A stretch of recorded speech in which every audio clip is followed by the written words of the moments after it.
మీరు ఇదిగా కట్టేస్తే నేను కట్టే ఇల్లు మన నియోజకవర్గంలోనే యా ఇల్లు లేదు. ఓకేనా? నా ఇల్లు వేయాలి 2 నుంచి 3 కోట్లు. ఇప్పుడు పొజిషన్ కి ఇప్పుడు రూపాయి టిక్ టాక్ వేస్తే కదా అనుకునేదాన్ని డబ్బులు ఏమిటి వాడు అనుకుంటాడు అంతే. ఇల్లు కట్టేలేదురా అనుకునేది కాదు, ఇది రియల్. కడగాలి కాదు, ఒక వారము మన్ను పని కూలి చేస్తే చాలరా. కూలి ఎంత అడిగే 10 రూపాయలు 10 రూపాయలు వెళ్ళనా మన మీద తోతాడు పాయ కూడా లాస్ట్ కూడా. నువ్వు టిక్ టాక్ వేసి ఇట్లా వాళ్ళంతా నేర్పించేస్తారా 5 కోట్ల కడతా అనుకుంటాడు. డబ్బులు అవసరం లే కదా.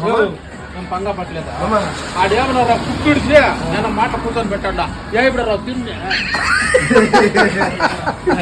కుట్టుడిచి వెనక పెట్టుకోండి అరికతులు వేసుకుంటారు పాతింట్లో ఉంటుంది. వీడు అప్పుడే ఎవరినో ఐడియా అడిగా డూప్లెస్ ఇల్లు పెద్దగా ఆరంభిక దగ్గర మురుగుమామ దగ్గర ఐడియా అడిగా అట్లకల్లా ఐడియా అడుగుతా ఉండే. వాడు అడిగిన తర్వాత మేము 3 ఫ్లోర్ బిల్డింగ్ కట్టి దాంతో ఉంటాము. ఇప్పుడు అది వద్దని ఇంకో డూప్లెక్స్ కట్టేస్తుంది మేము. వాడు అనుకుంటానే ఉంటాడు, డబ్బులు అవసరం లే కదా.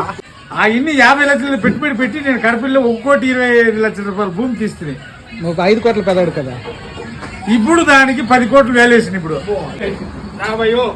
కోట్లు కోటి కట్టిన మాట్లాడు 10 రూపాయలు